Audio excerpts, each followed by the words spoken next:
Return of the Mount Hua Sect, Chapter 165. No, even though you had to do it, this is too much. They aren't dead. Oh my, they came out alive from there. Wait, then what about the divine weapons? As soon as someone mentioned the words divine weapon, the atmosphere changed completely.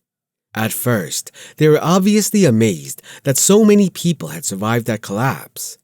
However, when they realized that they might have come back with the divine weapons, greed began to rise within them. What do we do?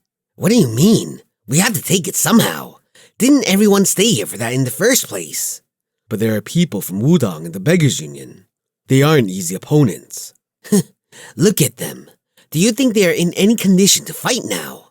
Greed was completely taking over their minds and overcoming reason. In particular, there was a saying that went, the greater the gain, the farther away the morality. And these people were like that. No one had come here with a good heart in the first place. Wasn't there only one reason they didn't give up the divine weapons despite not being able to enter the sword tomb? Because they were ready to kill and steal. In the first place, expeditions like these always ended like this. There was no law that said that the one who acquired it first would be its owner. The treasures released in the world were bound to go through a bloody battle. The greed in their eyes shone as they exchanged glances as if they were all thinking the same thing and surrounded the pit. The people who came out from the hole wouldn't be easy targets, so the first thing they had to do was to silence the strong. One of those who surrounded the people looked at them and spoke in a loud voice. Congratulations for making it out alive. Hua Sanja, was it? Hua Sanja's eyes twitched. And you are. There is no need for me to say it because it isn't important. Hongdae Guang was watching it and smiled. Danzahong, the lightning spear. I heard he was currently in Zhejiang, but it seemed like he had come here as well. Hua Sanja looked at Hongdae Guang and then looked at Danzahong. Your martial artist Dan. Danzahong frowned at it. He didn't want to make his name known to the Wudang sect, but he couldn't help it now. Branch Leader Hong knows my name. This is truly an honor.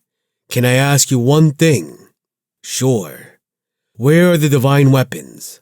Hua Sanja said. Can't you understand despite seeing us like this? So you are saying that you barely made it out alive by giving up on the treasures. It was not a situation where we could hold on to anything. Hua Sanja spoke firmly. And there is nothing worth being called a divine weapon in there. After 200 years, only rusted and brittle things remained. Even if they were brought up, they wouldn't have been the weapons you expected them to be. Danzahong frowned. Then it is really unfortunate. But you see, Gangho is a ferocious land, and it is impossible to trust the words of others, right? Then what are you going to do? Danzahong smiled. Allow us to search the bodies of the Taoists. If you are really confident in your words, that wouldn't be a problem, right? You brat! Are we just going to let them do this? The answer wasn't from Hua Sanja, but the people around him. Letting their bodies get searched wasn't anything difficult. However, with the relationship the warriors had between them, it was unlikely that they would let them go even if they didn't find anything. And letting someone else get close enough to search your body was the same as handing your life to them. Letting them come close to search their bodies wasn't the same as a training match, but rather like an unfair match with a handicap. Right now, that was exactly what Danzahong wanted to do. And if we don't allow it. Taoist, you have to accept that the situation isn't that easy to get out of by simply refusing. Can you, who is this exhausted, handle all of us? Danzahong's eyes went cold. If you don't want to die, then give me everything you got from the inside. Then I will spare your life. If you don't give them up willingly, then you'll die. And I will take the things from your corpse.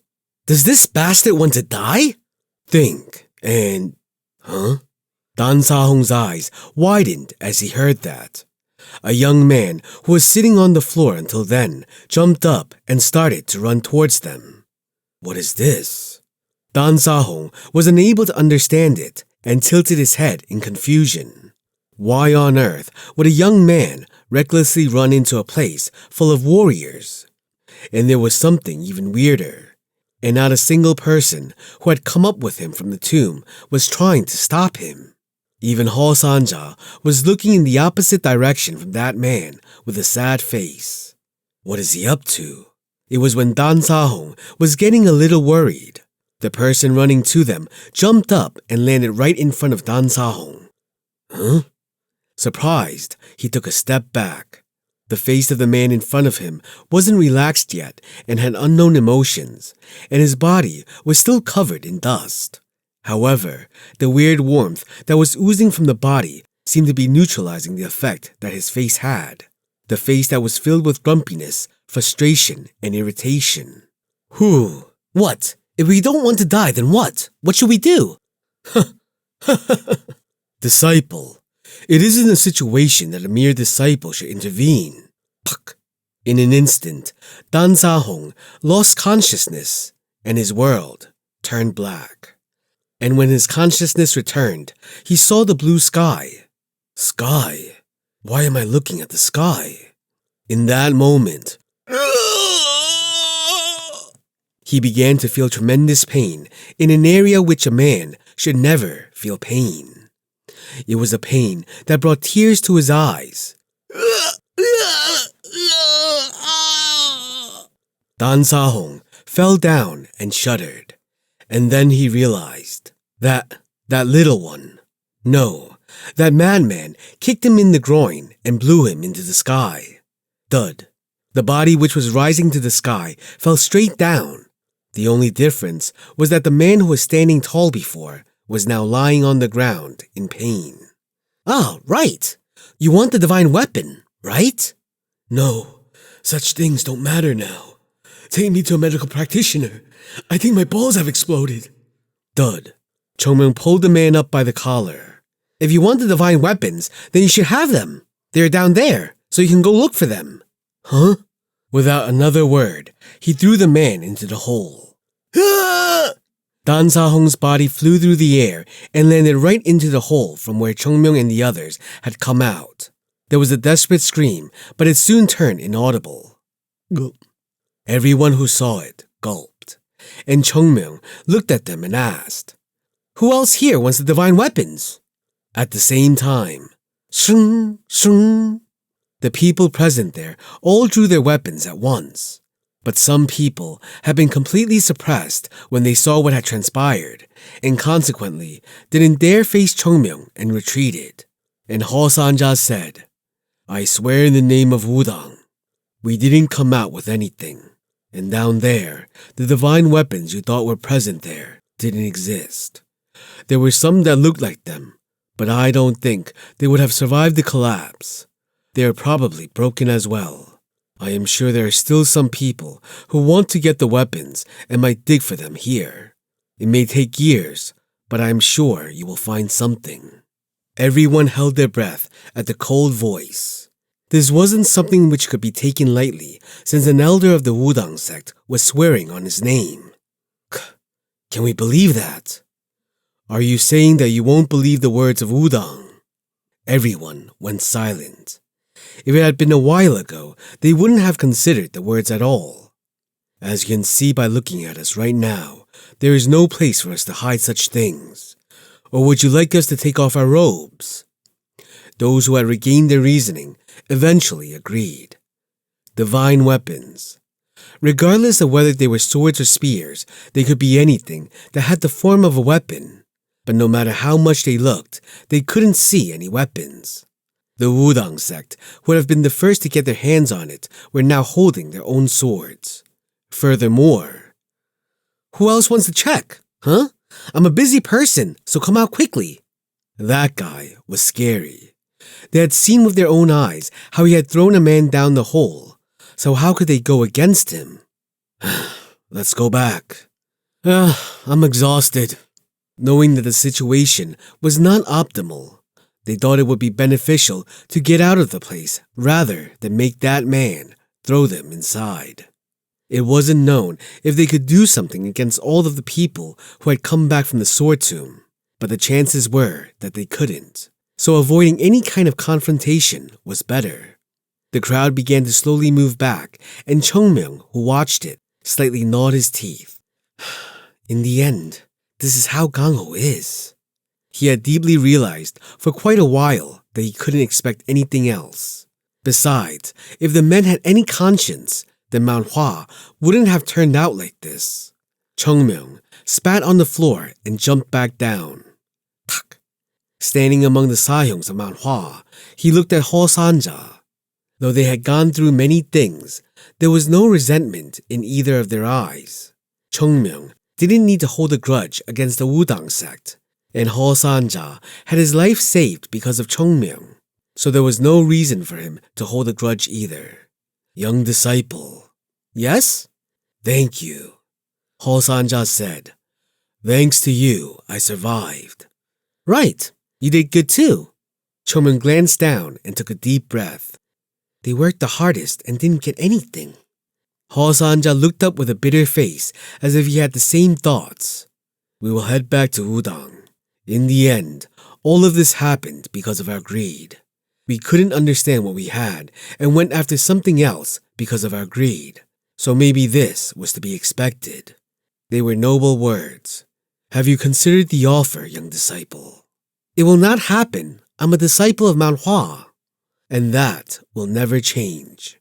Hua Sanja, who was looking at Chongmyung, nodded with a serious face. Right. I guess so. Maybe the young disciple is a much greater person than I thought. Only a hypocrite like you will say that. Hypocrite. Hypocrite. Seriously. Hua Sanja shook his head and then spoke in a cold tone. The Wudang sect will remember Mount Hua. I hope we never turn into enemies. His words were rather mild, but it was a warning. But Chongmyung didn't bother answering it. He was tired of speaking now. Then, the Wudang moved. After that, the rest of the people who had survived the sword tomb began to move with regrets. Rather than the people standing outside, it would have been easier for them to sort out their regretful feelings, because they saw that there was nothing in the sword tomb. And lastly, Mount Hua's divine dragon. We're so exhausted that we cannot head back to Loyang today. Let us stay at the Hua Sect. Even if you're a beggar, aren't you being too shameless? Do this favor for us. It is because we might die on our way back. Chongmyung sighed. The Beggars' Union were the ones who took care of others in dire situations. It was difficult to dig all the way up, and yet they did, and they were second only to Wudang and Chongmyung. Who will refuse the people of the Beggars' Union? Let's go. We will serve you food and drinks as a celebration of new life. Oh, thank you, sect leader. All the Beggars' Union members smiled. Chongmyung let out a low sigh and looked at his Sahyongs. Baekchun approached him with a disappointed face. In the end, there was nothing there. All because of that damn bastard. Mount Hua, Wudang, and even the Beggars' Union. They had all played into the trap of Yaksun, who had died 200 years ago. Chongmyung scratched his head. I feel like I'm going to go crazy. If that man had appeared in front of him, he had the mind to beat him for 3 days and nights. But Yaksun was dead, and there was no place for him to settle his anger. Chongmyung calmed down and spoke in dismay. Let's go. There's no point in having regrets. I'm pissed off, so let's go and drink right away. A disciple drinking? Then you won't drink? I will drink. Let's go. Chongmyung moved, and the other disciples of Mount Hua followed him with sighs. They should be content with the fact that they had learned something good, and the Mount Hua disciples who had expectantly gone into the sword tomb had no choice but to finish the test and return without results. All of them, even Chongmyung. That's what they all felt at that moment. They couldn't gain anything.